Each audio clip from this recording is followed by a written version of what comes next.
I am doctor Sadhna Rajkumar. நான் வந்து ஒரு nutritionist, dietician and fitness consultant. இது என்னுடைய ப்ரொஃபஷன். ஸ்பேரோ கன்சர்வேஷன் லாஸ்ட் 14 இயர்ஸாக பண்ணிட்டு இருக்கேன். அது என் பேஷன்.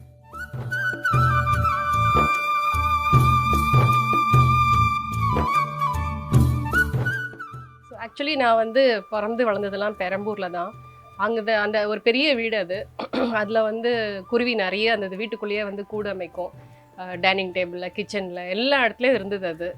ஸோ கல்யாணம் ஆகிட்டு பெசன் நகர் வந்தப்போ குருவியே காணோம். இது எனக்கு எடுத்து காட்டினது எங்கள் அம்மா தான்.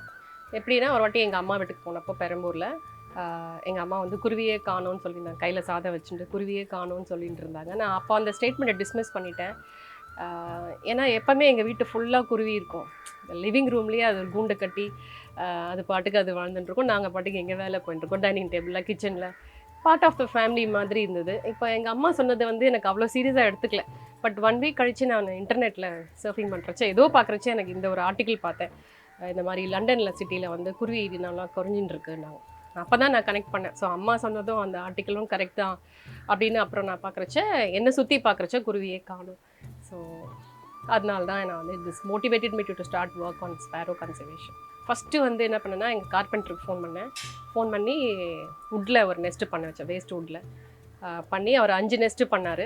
எங்கள் பெரம்பூர் வீட்லேயே அது பெரிய வீடு. அது ரொம்ப 100 வருஷத்துக்கு மேலே வீடு அது. எல்லா பழஞ்செடியும் இருக்கும் அதில். ஸோ அந்த வீட்லேயே குருவி இல்லை ஆக்சுவலி. இதில் ஒரு சுவாரஸ்யமான விஷயம் என்னென்னா எங்கள் வீட்டில் எல்லா பழங்களும் இருக்குது. மாம்பழம், அப்புறம் பலாப்பழம், சப்போட்டா, கொய்யாப்பழம், சீத்தாப்பழம், வாழைப்பழம் எல்லா பழமும் இருக்கும். ஆனால் என்னென்னா எங்கள் அப்பா எங்களுக்கு பறிக்க விட மாட்டார் பழங்கள்லாம். இதெல்லாம் பறவைகளுக்கு அப்படின்னு, அணிலுக்கு, பறவைகளுக்கு உங்களுக்கு என்ன நீங்கள் வாங்கி சாப்பிடுங்க. இப்படி இந்த சூழ்நிலை தான் நான் வளர்ந்தது. ஸோ அங்கே வீட்டில் வந்து இந்த பையன் நெஸ்ட்டு பண்ணி ஃபிக்ஸ் பண்ணான். அடுத்த நாளே அந்த குருவி வந்து நெஸ்ட்டை ஆக்கியபை பண்ணிச்சு. இது என்ன காட்டுச்சுன்னா ஏதோ டெஸ்பரேட்டாக வெயிட் பண்ண மாதிரி தெரிஞ்சதுன்னா மற்ற பறவைலாம் கூடுலாம் மரத்துலலாம் அமைக்கும். பட் சிட்டுக்குருவி வந்து மனிதனை சார்ந்து வாழ்ந்த ஒரு பறவை. அது வீட்டுக்குள்ளே தான் அது நெஸ்ட் அமைக்கும். முந்தி பார்த்தீங்கன்னா ஓப்பன் டு ஸ்கை முட்டம் வீடுலாம் இருக்கும். அது ஹாலில் வந்து ஃபோட்டோ ஃப்ரேம்லாம் இருக்கும். அது பின்னாடி தான் அது பாட்டு கூடு அமைச்சிரும் அது. ஸோ இப்போ வீடு வந்து பார்த்திங்கன்னா இப்போ எல்லோரும் ஃப்ளாட்ஸ் வச்சுட்டுருக்கோம். மரம், செடி, கொடிகள் கிடையாது. ஸோ ஜாமெட்ரிக்கல் டிசைன் தான். மனுஷன் உள்ளே போகிறதுக்கே கஷ்டமாக இருக்குது. அந்த மாதிரி மஸ்கிட்டோ ஸ்க்ரீன்லாம் போட்டு தான் வளர்த்துட்ருக்கோம். அது எங்கே வீட்டுக்குள்ளே வந்து நெஸ்ட் அமைக்கும். ஸோ அதுக்கு நம்ம ஹெல்ப் ரொம்ப தேவை அதுக்கு. அது இனப்பெருக்கிறது. ஸோ ஃபிக்ஸ் பண்ணப்போ வந்தது. அதுக்கப்புறம் வந்து நான் 25 நெஸ்ட்டு பண்ணிவிட்டு மெரினா பீச்சில் காந்தி சிலை இருக்கையா, காந்தியடிகள் வந்து ரொம்ப பறவை இதெல்லாம் மிருகம் மேலே ரொம்ப பாசம் உடைய ஒரு தலைவர் அவர்.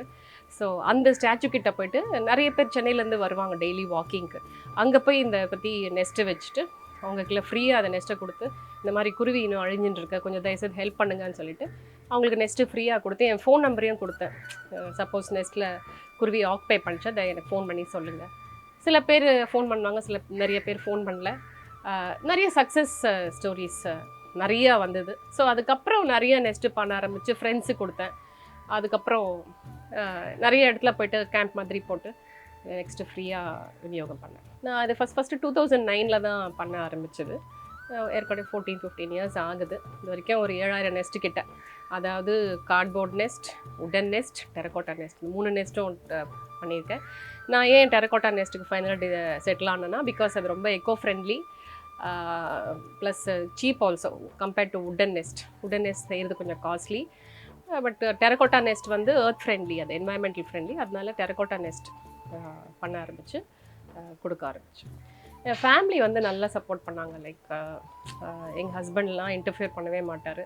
ஸோ எப்போ வேணால் நான் கிளம்பிடுவேன். சண்டே ஆனால் முக்கியமாக கிளம்பிடுவேன் காலையில் டு கோ டிஸ்ட்ரிபியூட் நெஸ்ட். என் குழந்தைங்கள்லாம் ரொம்ப ஹெல்ப்பு. முக்கியமாக என் சின்ன பையன் சிவராம் இப்போ சிஏ பண்ணிகிட்டு இருக்கார். அவர் ரொம்ப சப்போர்ட் பண்ணுவார். ரொம்ப சின்ன குழந்தை அவன் அப்போ 6-7 இயர்ஸ் நினைக்கிறேன். ஸோ ரொம்ப சப்போர்ட் பண்ணுவாங்க. தடங்கள்னு சொன்னதில்லை. குருவிகளுக்கு வந்து முக்கியமாக பிடிச்சது வந்து தானியங்கள், சிறுதானியங்கள். அதில் முக்கியம் பார்த்திங்கன்னா ஃபாக்ஸ்டெயில் மில்லட், திணைன்னு சொல்லுவாங்க. அது ரொம்ப பிடிச்சமான உணவு. அப்புறம் உடைச்ச அரிசி, உடஞ்ச வேர்க்கடலை, அப்புறம் மற்ற சிறுதானியங்கள், அப்புறம் சீட்ஸ், விதைகள், இதெல்லாம் ரொம்ப அதுக்கு பிடிச்சமான உணவு. இப்போ நகரம், கிராமம் ரெண்டுத்துலேயுமே வந்து குருவி இன்னும் அழிஞ்சு தான் இருக்குது. ஏன்னா நம்ம வீடுகள்லாம் அதுக்கேற்ற மாதிரி சூழ்நிலை இல்லை அதுக்கு. ஏன்னா நிறைய ஃப்ளாட்ஸ்லாம் இருக்குது. கிராமங்களில் சிட்டி விட கொஞ்சம் பெட்டர். ஏன்னா கொஞ்சம் அங்கே ட்ரெடிஷ்னல் ஹவுசஸ் நிறைய இருக்குது. மெயினாக என்னென்னா நம்ம வீட்டுக்குள்ளே ஒரு இடம் அது தேவை ரூஸ்டிங் ப்ரீடிங்க்கு. மற்றபடி தங்குறதுக்குலாம் அது மரத்தில் தான் தங்கும். அப்புறம் அதுக்கு வேண்டிய செடி கொடிகள்லாம் இருக்க மாட்டேங்குது. ஏன் செடி கொடிகள் சொல்கிறேன்னா, அந்த குருவி குஞ்சுகளுக்கு வந்து உணவு வந்து மெயினாக புழுவும் பூச்சி தான். அது எங்கே கிடைக்கும்னா அந்த கொடி மரம், இந்த மல்லி செடி, கனகாம்பரம் செடி, கத்திரிக்காய் செடி அதுலலாம் கிடைக்கும். அது வந்து உணவாக இது எப்படி ஒரு மனுஷன் வந்து தாய்ப்பால் அம்மா வந்து தாய்ப்பால் கொடுக்குறாங்களோ குழந்தைக்கு, அதே மாதிரி குருவி குஞ்சுகளுக்கு வந்து புழுவும் வேர்ம்ஸ் தான் அதுக்கு புழு இன்செக்ட்ஸ் அண்ட் வேர்ம்ஸ் தான் அதுக்கு உணவு. ஸோ அது இல்லைன்னா அந்த குட்டி குழந்தை வந்து சர்வைவ் ஆகாது. ஸோ இதுதான் மெயின் காரணம் குருவிகள் அழிஞ்சதுக்கு. 14 இயர்ஸாக அதை பண்ணிட்டு இருக்கேன். ஸோ 2009-10க்கும் 2023க்கும் நிறைய ஸ்டடீஸில் there is marginal increase in sparrow population நிறைய ஸ்டடீஸ் சொல்லியிருக்காங்க. 2010ல் கம்மியாக தான் இருந்தது. ஸோ இதுதான் சாட்சி. இந்த மாதிரி குருவி இனம் வந்து ரேடியேஷனால் சாகலைன்றது பெரிய சாட்சி. அப்புறம் இன்னொரு விஷயம்னா, ஒரு சயின்டிஃபிக் ஸ்டடியும் கிடையாது ப்ரூவ் பண்ணுறதுக்கு இந்த மாதிரி ரேடியேஷன் வந்து இந்த பறவையை கொல்லுது அப்படின்னு சொல்லிட்டு. அப்படி அந்த குருவி இனத்தை அழிக்குதுன்னா அப்போ மனித இனமும் அழிய வேண்டியதானே, நம்ம இன்னும் பெருகின்னு தானே இருக்குது. ஸோ இது ஆக்சுவலி என்னன்னா, இந்த ரேடியேஷன் ஃப்ரம் தீஸ் டவர்ஸ் என்ன பண்ணோன்னா, அது நேவிகேஷன் ஸ்கில்ஸை அஃபெக்ட் பண்ணும். மற்றபடி குருவியை சாகடிக்காது. பறக்கிற தன்மையை அதெல்லாம் கன்ஃபியூஸ் பண்ணிவிடுமே தவிர பறவையை சாகடிக்காது. குருவி வந்து ஒரு 10,000 வருஷமாக மனித இனம் ஸ்டார்டிங்லேருந்தே குருவியும் சேர்ந்து நம்மளோட தான் பயணிச்சுட்டு இருக்கு. நீங்கள் வந்து குருவியை வந்து டெசர்ட்லேயோ இல்லைனா ஐலண்ட்லேயோ பார்க்க முடியாது. எங்கெல்லாம் மனுஷன் வாழ்கிறாங்களோ அங்கே தான் நீங்கள் குருவியை பார்க்க முடியும். அது வந்து நம்ம வீடு தேவை அதுக்கு. நம்ம வீட்டில் ஏன்னா அதை வந்து இப்போ மரத்துலேயோ மற்ற பறவை மாதிரி மரத்துலலாம் ரொம்ப சின்ன பறவை இல்லையா, அது மரத்துலலாம் கூடு கட்டினா என்னன்னா அந்த அணில், காக்கா, மைனாலாம் அது அந்த முட்டையை அழிச்சு விட்டுரும். ஸோ அதனால் அதுக்கு நம்ம வந்து செக்யூரிட்டி மாதிரி அது நம்ம ஹியூமன் ஹேபிடேஷன். குருவி வந்து ரொம்ப க்ளோஸாக பழகும் ஹியூமன்ஸோட. ஏன்னா நம்ம வீட்லேயே ஒரு கூடு கட்டி வாழ்ந்த ஒரு பறவை நம்ம வீடுங்கள்லாம் இப்போ அதுக்கு ஏற்ற மாதிரி சூழ்நிலை இல்லாததுனால அது வெளியே முட்டை வைக்கிறதுனால இன்னும் அழிஞ்சுன்னு இருக்கு. ஸோ ஸோ அதை நம்ம தவிர்க்கணும். அது நம்மளுக்கு தெரியும் இல்லையா, பேர்ட்ஸ் வந்து பாலினேஷன் ஆனால் தான் நம்மளுக்கு உணவு கிடைக்கும். ஸோ பேர்ட்ஸ் வந்து வெரி கிரேட் பாலினேட்டர்ஸ். ஸோ அது அந்த பார்த்தீங்கன்னா குருவின்னு இல்லை, மற்ற எல்லா பறவைகளுமே பாலினேட்டர்ஸ் தான். ஸோ பறவை இனமே ரொம்ப அவசியம். பறவை இனமே அழிஞ்சிதுன்னா ஒன்று உணவு பற்றாக்குறை ஏற்படும், அடுத்தது வந்து நம்மளை சுற்றியும் புழு பூச்சி தான் இருக்கும். இப்போ சமீபமாக பார்த்தீங்கன்னா சைனாவில் வந்து புழு மழை பொழிஞ்சுதான். ஏன்னா நிறைய பறவைங்களை அழிச்சாங்க அவங்க. ஸோ பறவை இனமும் தேவை. இந்த ஃபுட் செயினில் எல்லா இனமுமே ரொம்ப அவசியம். நம்ம மட்டும் வாழ முடியாது. நம்ம வாழ்கிறதுக்கு எல்லா செடி கொடி மரங்கள் மண்புழுலேருந்து காகத்துலேருந்து எல்லாமே வந்து ரொம்ப அவசியம். அது வந்து நம்ம கடமை. மனுஷனுடைய கடமை என்னென்னா மற்ற இனத்தை அழிக்காமல் சேர்ந்து வாழ்கிறது தான் ரொம்ப அவசியம். நான் ஃபஸ்ட்டு வுட்டன் கூடு தான் அமைச்சேன். அதில் டைமென்ஷன்ஸ்லாம் அதுக்கேற்ற மாதிரி வச்சு ஒரு ஸ்பேஷியஸாக இருக்கிற மாதிரி ஒரு கூடு அமைச்சேன். அதுக்கப்புறம் வந்து இப்போ கார்ப்பரேட்ஸ்க்கெலாம் போய் டாக்ஸ் கொடுக்குறச்சு அங்கே நெஸ்ட்டு சிஎஸ்ஆர் ப்ராஜெக்டாக நெஸ்ட்டு பண்ணுறதுக்கு ஒரு ஆக்டிவிட்டி இருக்குது அவங்களுக்குலாம். ஸோ அவங்களால வுட்லலாம் வேலை செய்ய முடியாதனால கார்ட்போர்ட் பாக்ஸ், ஷூ செப்பல் வாங்குறச்சு ஒரு பாக்ஸ் தராங்க இல்லையா, அதை வந்து பேப்பர்லாம் ஒட்டி ஒரு சின்ன ஓட்டை போட்டு அதையும் எப்படி நெஸ்ட்டாக மாற்றலான்றது பண்ணியிருக்கேன். அதுக்கப்புறம் வந்து நான் அந்த நெஸ்ட்லாம் ஃப்ரீயாக கொடுக்குறதுனால எக்கனாமிக்லி ஆல்சோ கொஞ்சம் எக்ஸ்பென்சிவ் வுட்டு நெஸ்ட்டு. ஸோ அது இன்னொரு விஷயம் பார்த்திங்கன்னா, ஒரு மரத்தை வெட்டி அதுலேருந்து வுட்டு எடுத்து ஒரு இனத்தை அழித்து இன்னொரு இனத்தை காப்பாற்றுறது அது ஒரு பெரிய இதுவாக தோணலை எனக்கு. ஏன்னா ரொம்ப மரம் வளர்க்குறது ரொம்ப பிடிக்கும் எனக்கு. ஸோ அதனால் வந்து என்ன பண்ணேன், டெரகோட்டா நெஸ்ட்டு பண்ண ஆரம்பித்தேன். இது வந்து நானே சொந்தமாக டிசைன் போட்டேன். அது ஏன்னா நிறைய நான் அப்சர்வ் பண்ணியிருக்கேன் குருவிக்கு அந்த ஃபஸ்ட்டு 3 வீக்ஸ் எப்படி இருக்கணும் சூழ்நிலை அப்படின்ட்டு. ஸோ அது வந்து எனக்கு ஒரு நிறைய பாட்டர் ரெஃப்யூஸ் பண்ணாங்க. எனக்கு பெருமாள்னு ஒருத்தர் வந்து இப்போ வேப்பம்பட்டில் இருக்கார். அவருக்கு டிசைன் காட்டுனேன். ஃபஸ்ட்டு அவர் தயங்கினார். அதுக்கப்புறம் அவர் அதோடைய என்ன காஸ்க்காக ஒர்க் பண்ணுறோன்றது தெரிஞ்சுட்டு அவர் 2 டேஸில் ஓகே பண்ணுறமானார். ஸோ அப்போதுலேருந்து நான் டெரகோட்டா நெஸ்ட் பண்ணிட்டுருக்கேன். அது வந்து ரொம்ப எர்த் ஃப்ரெண்ட்லி கூட. உங்களுக்கு இப்போ இருக்கிற கிளைமேட்டுக்கு இந்த பயங்கரமாக டெம்பரேச்சர் ஏறின்னு இருக்கு இல்லையா, so heat also is killing the bird. So இது வந்து ஒரு நல்ல டெம்பரேச்சரை மெயின்டைன் பண்ணும். அப்புறம் என் கூடு பார்த்திங்கன்னா மேலே கொஞ்சம் ஸ்பேஸ் விட்டுருப்பேன். 3rd வீக் அது பறக்கிற ட்ரை பண்ணுறச்சு அது உள்ளேயே பறந்து இதாகும். ஏன்னா மற்ற கூடலலாம் வைக்கிறச்ச வெளியிலலாம் வைக்கிறச்ச அது குஞ்சுகள் பறக்க ட்ரை பண்ணிச்சு விழுந்து செத்துரும். ஸோ என்னுடைய நெஸ்ட்டு பார்த்திங்கன்னா யூனிக்காக இருக்கும். அதுக்கு ஏற்ற மாதிரி ஒரு பாதுகாப்பாகவும் இருக்கும். அட் த சேம் டைம் அதுக்கு ஒரு ப்ரைவசி ஒரு இதெல்லாம் அதுக்கு கிடைக்கும் அந்த நெஸ்ட்டில். ஸோ நான் சொன்னேன் இல்லையா ஆரம்பத்தில், எனக்கு இது பேஷன், ஸ்பேரோ கன்சர்வேஷன்றது என்னுடைய பேஷனுங்க. ஏன்னா இது கூட பிறந்த அவங்க மாதிரி கூட சேர்ந்து வாழ்ந்த ஒரு பறவை அது. அது ரொம்ப குட்டியாக ரொம்ப அழகாக இருக்கும். காலையில் எழுந்துக்கும், ரொம்ப ஹாப்பினஸ் பறப்போம். சில இடத்துல பார்த்தீங்கன்னா குருவி வந்து கையிலலாம் வந்து உட்காந்து சாப்பிடும். ஏதோ ஃபேமிலி மெம்பர் மாதிரி இருக்கும். ஸோ அதனால எனக்கு என்னன்னா வாங்கி வைக்கணுமான்ற சில பேர் யோசிப்பாங்க, இதுக்கு குருவிக்காக செலவு பண்ணமான்னு. ஸோ அந்த தயக்கம் இருக்கக்கூடாது.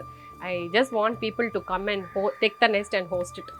அந்த ஆசையை வளர்த்துட்டு ஒரு இனத்தை காப்பாற்றணுன்றது ஒரு திருப்தி இருக்கிறதுனால தான் நான் வந்து இதை நான் விற்கிறது கிடையாது.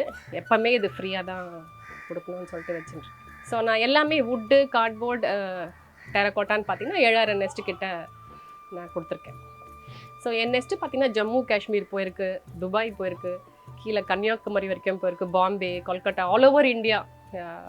இது ஒரு யூடியூப்பில் ஒரு வீடியோ பண்ணியிருந்தோம். ஸோ அதில் ஸ்பேரோ கன்சர்வேஷன் பற்றி பேசினு இதை பார்த்துட்டு நிறைய பேர் இன்ஸ்பயர் ஆகிட்டு வெளியூர்லேருந்து தான் வந்து எடுத்துன்னு போவாங்க நெஸ்ட்டை. So throughout India, pan India. எனக்கு என்ன ஆசைன்னா தமிழ்நாடு ஃபுல்லாக கொடுக்கணுன்னு ஆசை. I am waiting for that day. சுவாரஸ்யமான விஷயம்னு பார்த்தீங்கன்னா, இப்போ பாலவாக்கத்தில் மிஸ்டர் பாஸ்கர்னு ஒருத்தர் இருக்கார். அங்கே வந்து குருவியே கிடையாது. நான் நெஸ்ட்டு கொடுக்குறச்ச ஃப்ரீயாக ஒரே ஒரு க்ரைட்டீரியா தான். என்னென்னா 5 கிலோமீட்டருக்குள்ளே குருவி இருந்தால் தான் நெஸ்ட்டு ஃப்ரீயாக கொடுப்பேன். ஸோ அதுக்கேற்ற சூழ்நிலை வேறு அமைச்சு கொடுக்கணும். அவங்க சும்மா நெஸ்ட்டை மாட்டிட்டு உணவு தண்ணி கொடுக்கலான்னா வேஸ்ட் அது. ஸோ பாஸ்கர் சார்னு சொல்லிட்டு ஒருத்தர் பாலவாக்கத்துலேருந்து வந்தார். அவர் வந்து நான் ஸ்பேரோ ஹீரோ ஆஃப் பாலவாக்கம்னு அழைக்கிறேன் அவர் வந்தப்போ அப்போ குருவி இல்லை அப்படின்னாரு. ஸோ எனக்கு வந்து அவர் ரொம்ப ஏமாந்து போகக்கூடாதுன்னு சொல்லிட்டு அவருக்குள்ள நெஸ்ட்டை கொடுத்துட்டு இந்த மாதிரி ஃபீடர் மாட்டுங்க, தண்ணி வைங்க, செடியெலாம் வைங்க. அவர் சின்சியராக பண்ணாருங்க. இதெல்லாம் பண்ணார். ஃபீடரும் மாட்டினார், நெஸ்ட்டு ஃபிக்ஸ் பண்ணார், தண்ணி அமைச்சார், செடி வளர்த்தார். 2 இயர்ஸ் ஆச்சுங்க. திடீர்னு ஒரு நாள் வந்து ஹி ஆல்மோஸ்ட் லாஸ்ட் ஹோப். திடீர்னு ஒரு நாள் குருவி வந்துடுச்சு மேடம்னார். இல்லவே இல்லை அங்கே குருவி ஆக்சுவலி. ஸோ குருவி வந்தது, அது ரொம்ப ஒரு மிரக்கல் மாதிரி எங்களுக்கெல்லாம் அது. அப்புறம் அந்த 2 குருவின்றது 4 ஆச்சு, 8 ஆச்சு. அந்த தெரு ஃபுல்லாக இப்போ குருவி நிறையா இருக்குது. ரீசெண்டாக கூட போயிட்டு நாங்கள் வந்து நிறைய நெஸ்ட்டு மறுபடியும் டிஸ்ட்ரிபியூட் பண்ணி எல்லாருமே அவரை பார்த்து இன்ஸ்பயர் ஆனாங்க. ஸோ அவரை வந்து என்னால் மறக்க முடியாது. ரொம்ப என்ன சொல்கிறது, அது ஒரு மிரக்கல்னு சொல்லலாம் எனக்கு. ஏன்னா குருவியே இல்லாத இடத்துல வந்திருக்கு. We were able to attract it. அது ஸோ சோகமான்றதுனா ஒரு வாட்டி ஒரு குருவி வந்து டி நகரில் 2 குஞ்சுகள் மரத்தில் வச்சுட்டு அது கீழே விழுந்துருச்சு. ஸோ ஒரு டாக்டர் தான் வந்து கொடுத்தாரு. அன்றைக்கி வந்து நான் வந்து ஐபிஎல் மேட்ச், சிஎஸ்கே மேட்ச் சென்னையில். ஸோ கிளம்பும்போது எனக்கு இந்த பேர்ட்ஸ் கொடுத்தாங்க. சரி, நான் எனக்கு பயங்கர கிரிக்கெட் ரசிகை, நான் வெறித்தனமான ரசிகை. ஸோ நான் அன்றைக்கி மேட்ச் கேன்சல் பண்ணிட்டேன். எதுக்காகவே நான் கேன்சல் பண்ண மாட்டேன் ஆக்சுவலி. ஸோ அந்த குஞ்சுகள் வந்தது. ரொம்ப ஹாட் அப்போ டைம் வேறு, டெம்பரேச்சர்லாம் ரொம்ப ஹையாக இருந்தது. ஸோ அதை வந்து வீட்டில் அது அடல்ட் கிடைக்கல. அது அப்பா அம்மா எங்கே போச்சுன்னு தெரியல. வீட்டில் ட்ரை பண்ணேன் சேவ் பண்ணுறதுக்கு. ஒரு 4 நாள் சர்வைவ் ஆச்சு. அதுக்கப்புறம் அது இறந்துச்சு. ஸோ அது எனக்கு ஒரு சோகமான விஷயம். ஸோ குருவின்றது ஒரு கேப்டன் மாதிரி, லீடர் மாதிரி பறவை இனத்துக்கே. ஸோ இந்த பறவையே அழிஞ்சுதுன்னா இமேஜின் அதர் பேர்ட்ஸ். தெரியாது நம்மளுக்கு மற்ற இனத்தில் மற்ற பறவைங்கள்லாம் இருக்கா இல்லையா, யார் கவுண்ட் வச்சா. இது நம்மளோட சேர்ந்து வாழ்ந்த பறவைன்றது நம்மளுக்கு தெரிஞ்சுது இன்னும் அழிஞ்சுட்டு இருக்குன்றது. ஏன் முக்கியம்னு பார்த்தீங்கன்னா, ஃபுட் செயினில் every creature is very important, every living being is very important. சரிங்களா? ஸோ இப்போ பீஸ், பட்டர்ஃப்ளைஸ், பேர்ட்ஸ் எல்லாமே பாலினேட்டர்ஸ். இவங்க எல்லாமே இல்லைன்னா ஒரு 2 வருஷம் நம்மளுக்கு உணவு கிடைக்காது. ஸோ இது ரொம்ப முக்கியம். அடுத்தது வந்து நம்ம ஹெல்த்துக்காக ரொம்ப அவசியங்க. ஏன் ஹெல்த்துன்னு பார்த்தீங்கன்னா, இப்போ மஸ்கிட்டோஸ், கொசு நிறைய பேர் வீட்டில் பெரிய மெனஸ் இது. மஸ்கிட்டோனால் dengue, brain fever, simple fever, malaria நிறையா இருக்குது. உயிர்கொல்லி நோய் அது. இது வந்து ரத்தத்தை உறிஞ்சி சாப்பிடுது. அந்த குருவிக்கு நம்ம வீடு தேவை, அவ்வளோதான். இந்த இனம் இருந்திருந்தா இந்த மஸ்கிட்டோ இனம் தானாக கண்ட்ரோலாக இருக்கும். எப்படின்னா, இந்த மஸ்கிட்டோ புழு இருக்கு இல்லையா, லாவா ஸ்டேஜ்லேயே அது வந்து இந்த குருவி குஞ்சுங்களுக்கு வந்து உணவாயிடும். இப்போ குருவி இனம் அழிஞ்சதுனால இந்த இனம் பெருகிடுது, அதனால் வியாதியும் பெருகிடுது. ஸோ நம்ம ஹெல்த்துக்காக நம்மளுக்காக வந்து குருவி வந்து நம்ம மறுபடியும் அதுக்கு ஏற்ற சூழ்நிலை அமைத்து வரவழைக்கணும். ஸோ அதுதான். We are not actually we are selfish. நம்ம ஒன்றும் அதுக்காக ஒரு இது பண்ணல, ஏதோ ஒரு சேவையெல்லாம் பண்ணல, நம்மளுக்காகவே நம்ம பண்ணிகிட்டு இருப்போம். பறவை இனமே ஃபர்கெட் அபவுட் குருவிஸ். பறவை இனமே அழிஞ்சிடுதுன்னா நம்மளை சுற்றியும் புழு பூச்சி தான் சுற்றின்னு இருக்கும். ஸோ நம்ம வாழ்கிறது, சுவாசிக்கிறதுலாம் ரொம்ப கஷ்டமாயிடும். ஸோ இதுதான் main reasons why we need our birds amongst us. Specific reason, என்னோட சேர்ந்து வாழ்ந்த ஒரு பறவை அது. ஸோ நம்மோட எப்போவுமே யாராவது ஒருத்தர் இருந்தால் நான் அதுக்கு வேல்யூ தெரியாது. அவங்க போனதுக்கப்புறம் தான் தெரியும் அதோடைய இது வேல்யூவே. ஸோ நம்மளோட வாழ்ந்தது இல்லையா. ஸோ அதனால் I grew up with sparrows. So அதனால் அந்த ஒரு இதனால தான் நான் சிட்டுக்குருவி பாதுகாக்கணுன்றது முயற்சி எடுத்துட்டேன். ஸோ இப்போ குருவி நிறைய பேருக்கு இது வீடியோ பார்த்துட்டு உங்களுக்கு எப்படி நம்ம வந்து நம்மளும் எப்படி குருவிக்கு ஹெல்ப் பண்ணலான்னு தோணும், எப்படி கன்சர்வேஷனில் வேலை பண்ணுறதுன்னு தோணும் உங்களுக்கெல்லாம். நீங்கள் பண்ண வேண்டியதெல்லாம் ஒன்றுமே இல்லை, சிம்பிள். ஒரு நெஸ்ட்டு ஃபிக்ஸ் பண்ணுங்கள். நெக்ஸ்ட் எனக்குலாம் வந்து நீங்கள் வாங்கிக்கலாம், அது ஃப்ரீ தான். இல்லைன்னா நீங்களே கார்ட்போர்ட் பாக்ஸில் ஒரு நெஸ்ட்டு அமைச்சு அதை ஃபிக்ஸ் பண்ணலாம். அடுத்த விஷயம், அதுக்கு உணவு நீங்கள் கொடுக்கணும். ஒரு கைப்பிடி தானியம் தெரிச்சு விடுங்க. இல்லைன்னா நீங்கள் ஒரு பேர்ட் ஃபீடர் உணவு ஊட்டி விற்குது நிறைய, அதில் நீங்கள் தானியங்கள் ஃபில் பண்ணி வீட்டில் வராண்டாவில் மாட்டி விடலாம். 3வது தண்ணி வைக்கணுங்க. குருவி இல்லை, எல்லா பறவைகளுக்குமே தண்ணி தேவைன்னா முந்தி மாதிரி ஆறு குளம்லாம் காணாமல் போயிடுது. ஸோ அதனால் நம்ம தண்ணிக்கு ஒரு ப்ரொவிஷன் பண்ணணும். பெரிய தண்ணி தொட்டி வைக்கலாம், அது வாட்டர் பாத் மாதிரி. பறவைகளுக்கெலாம் குளிக்கிறதுக்கு ரொம்ப பிடிக்கும், அது பண்ணி கொடுங்க. சின்ன தட்டில் தண்ணி வைங்க. ஏன்னா dehydration is killing the bird. நம்மளுக்கே தாகத்தில் இருக்க முடியாது இல்லையா? இப்போ சம்மரில் எப்படி இருக்குது, 40 டிகிரிஸில் அப்பப்போ குடிச்சுட்டு இருக்கோம். அப்போ அந்த குட்டி பறவைகளுக்கெல்லாம் கொஞ்சம் தான் தண்ணி தேவை, அதுக்கு ஒரு ப்ரொவிஷன் பண்ணி வைங்க. அதுக்கப்புறம் வந்து ஒரு க்ரீன் சூழ்நிலை, சின்ன சின்ன நாட்டு செடிகளாக குரோட்டன்ஸ்லாம் வைக்காமல் நாட்டு செடிகளாக வைங்க. ஏன்னா அதில் வந்து நேச்சுரலாகவே புழு பூச்சி வரும். ஸோ அது வந்து அந்த குழந்தைங்களுக்கு உணவாயிடும். ஸோ இதெல்லாம் பண்ணிங்கன்னாவே நீங்கள் வந்து மறுபடியும் நம்ம பறவைகளோட ஒரு ஹாப்பி லைஃப்பை லீட் பண்ணலாம். ஸோ இந்த வாய்ப்பு கொடுத்த உழவை தேடி சேனலுக்கு ரொம்ப நன்றி. I hope through this video you'll be inspired to bring in sparrows. Thank you.